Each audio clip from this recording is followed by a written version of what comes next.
chapter, laws of motion chapter, the topic angle of friction. So if you have an object,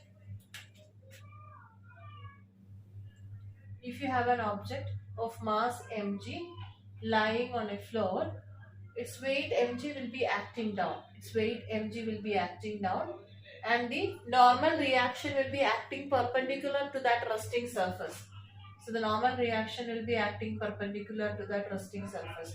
If the object is lying like this, then the normal reaction will be like this and the weight mg will be always acting down. Okay, always the weight mg will be acting down and the normal reaction will be perpendicular to the lying surface. Okay, now what is angle of friction?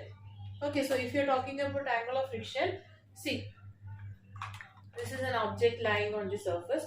If you apply some force, it will move in this direction, and in the opposite direction there will be friction. Friction will be always in the direction opposite to motion.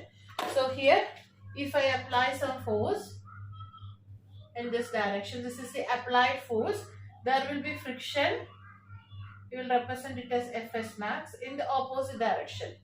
Okay, so the forces acting on this object, you can see the weight mg acting down, the resultant acting perpendicularly upward. This is the applied force and this is the friction. Now, you can see this is normal reaction and this is friction. The resultant of normal reaction and friction. Okay, the resultant of normal reaction and friction you will draw like this. And you can see an angle is formed between this normal reaction and this. This is the resultant of R and Fs max.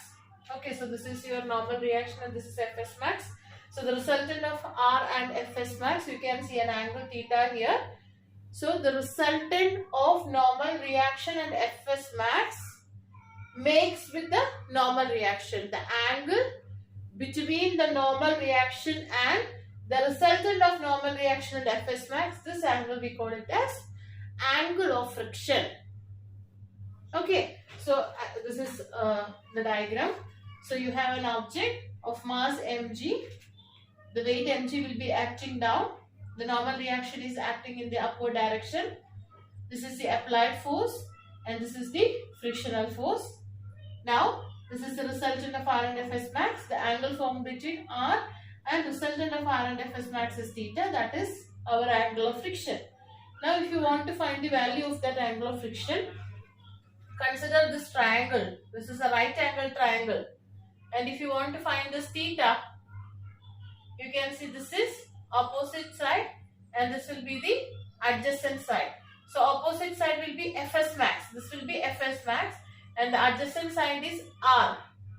So if you want to find theta, you can go for opposite by adjacent, that is tan theta.